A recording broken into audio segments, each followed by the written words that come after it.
Today we're focusing on these two Dieffenbachia panthers. I found these in the back corner of a nursery and I picked them up just for $15 each. Honestly, they were hidden away, but I knew they had potential. I was at Whitfield Nursery earlier this week, and you never really know what you're going to find when you look back in the corners. Everything else looks so beautiful here, but these two specifically caught my eye. They just needed a little bit of love. But today we're going to focus on getting these two healthy and looking good. We're going to trim up these bad leaves, get them into some great high drainage potting mix, and I'll show you exactly what they're going to look like at the end. So let's get started. The very first thing I'm going to do is the assessment. Now, when we look at these leaves, we have yellowing leaves, broken leaves, damaged leaves. So we're going to start by trimming these off first.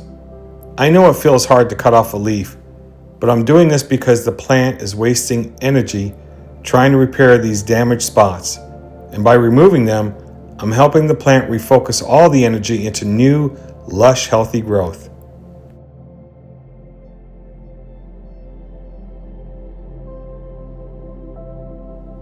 Now, as I get these ready for their new soil, if you find these rescue tips helpful, please subscribe. It really helps out this channel, and it tells me you guys want to see more of these deep dive plant rescues. The more we grow, the more we can do together, and I truly appreciate it.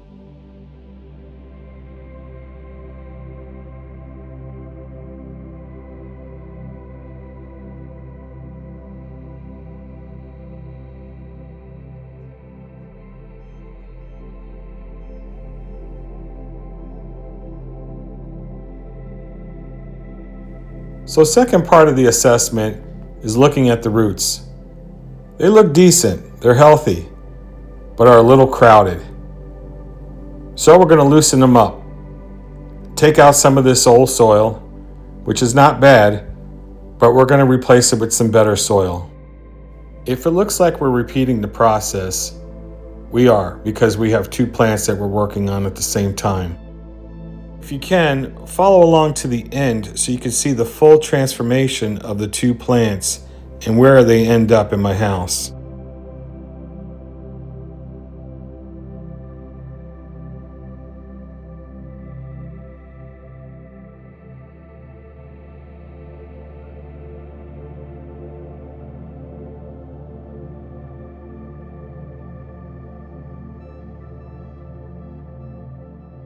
So this is the pot that we're going to be using, and as you could tell, it's much larger than the other one. So we're going to make it work, and I'm going to show you step by step on how we do that.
This whole process helps with not using too much potting mix, and I'm hoping it makes sense.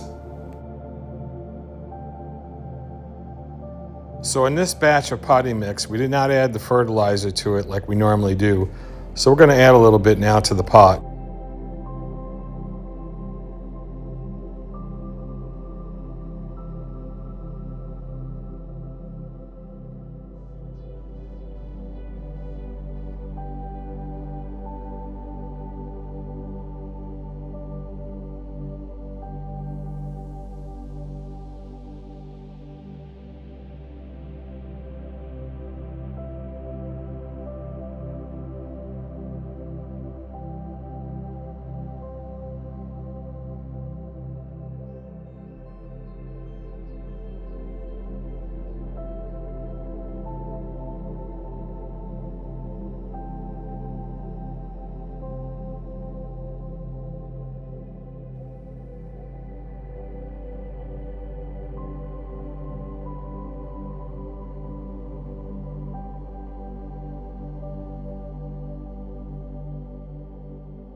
One down, one more to go.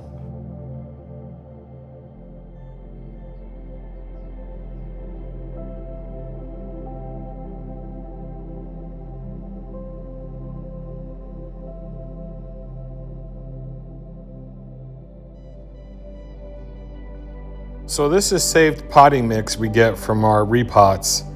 We don't throw it away, we repurpose it. And I'm gonna show you what we do. But if it's peat moss, I throw it away. This is important. I have no need for it.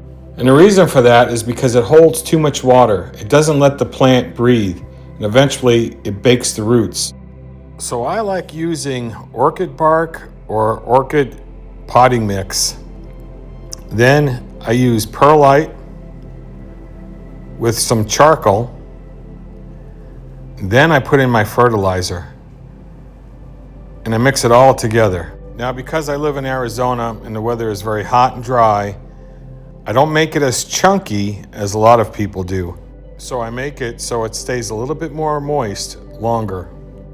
And this is exactly what they need to thrive in our climate that's so hot and dry.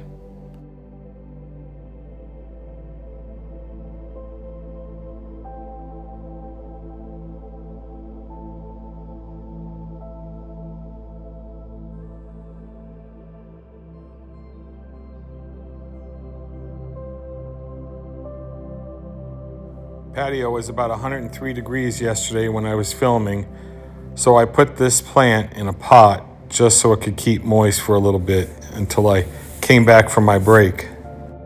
Now we settled them into their new home. I don't want to pack the soil too tight. I want those roots to have room to stretch out and breathe. One thing I've noticed though is that even with good soil, you have to be careful with the first watering. Just a little bit to settle them in, not a flood. We want to keep them just barely moist for the first few days while they adjust.